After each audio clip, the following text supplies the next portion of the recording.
Hello, this is Module 6, Lesson 6. This is the last lesson in Module 6. So at the end of this lesson, you'll be able to start preparing for your midterm. In this lesson, we're going to talk about some essential oils, 7 essential oils from 5 different families, so kind of a variety of essential oils.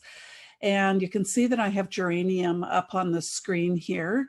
Latin name is Pelargonium asperum, and it is from the Geraniaceae family. The extraction for geranium is usually steam distillation. Occasionally, it might be hydrodistillation. And the stalks, stems, and flowers are used in the distillation. There are VOCs in pretty much every part of the geranium plant. The aroma is quite reminiscent of rose. In fact, it's often used in place of rose in perfumery and also in some essential oil blends as well, where they've been blended more for the fragrance. It has a bit of a minty undertone to it. It's usually colorless, but it can have a slight green tinge to it. It is a middle note and it is a blending factor of a 3, which means that it's fairly strong smelling. So you want to use it fairly sparingly in a blend just so that it doesn't overpower the blend aromatically. There's 2 main contraindications or safety issues related to geranium. The first one is there's a low risk of skin sensitization for people who have very sensitive skin. There's also a possibility that it could react with diabetic medication. And this was actually based upon a study that was done in a laboratory setting. It's not been done in a human environment, but nevertheless, Tisserand and Young included it in their safety book, so we have included it in our safety information as well. Chemically, it's quite interesting. It is made up predominantly of monoterpenols.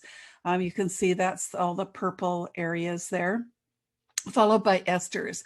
And we know that monoterpenols and esters are very gentle. They have very few contraindications associated with them, and they're very gentle on the skin. So why the possibility of skin sensitization?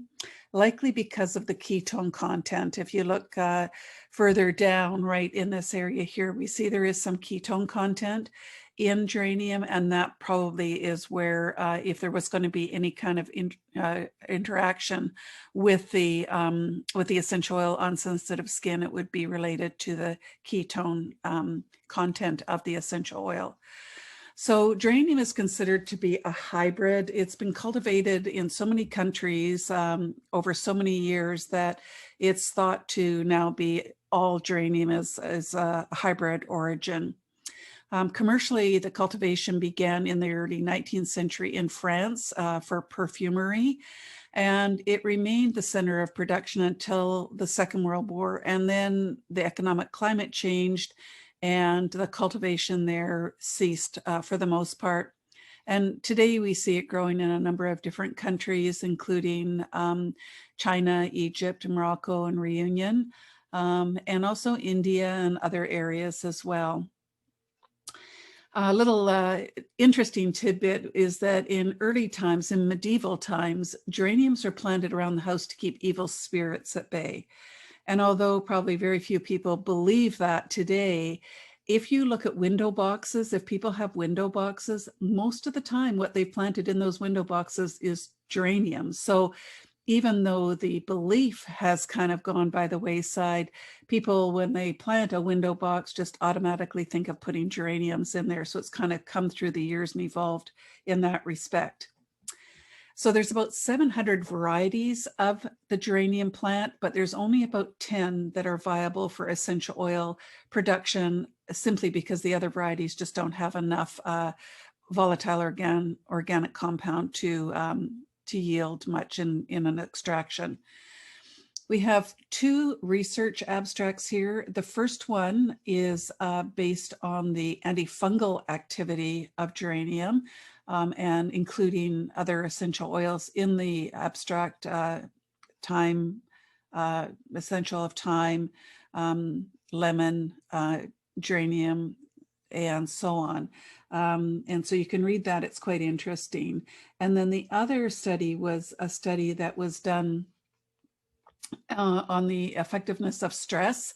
And this was conducted on a surgical center of a nursing team as a pilot study. And so you'll see when we look at the indications that definitely the nervous system is one of the primary indications for geranium. It is very effective for nervous conditions. So that study was done to just gauge how effective it was for the nervous system. So if we look at the primary indications, we see that the skin and integumentary system are front and center, and it works pretty much on every kind of skin condition or skin type that a person might have. So it can work on acne and oily prone skin, but it also can work on drier skin and aging skin. And that's because it balances the production of sebum, but it also works on skin conditions such as eczema and psoriasis and fungal infections, varicose veins, scars. It is remarkable for scars. I've always included it in my scar blend because it can either eliminate the scar altogether, depending on the severity of the scar, or it can lessen the appearance of the scar. So it also, of course, is good for the nervous system, as we mentioned, nervous fatigue, anxiety, agitation, depression, headaches, stress, worry, and irritability. And lastly, the genital, urinary, and reproductive system. Pretty much anything that involves menstruation, geranium is good for. It's also helpful for menopause. It's good for candida because it's antifungal. And it is good for edema. It stimulates the adrenal cortex, and it helps with a sluggish pancreas as well. So those are the three primary indications for geranium. But as you can see, geranium works on many other areas as well. So you can also use them, for instance, for the endocrine system or the musculoskeletal system, etc.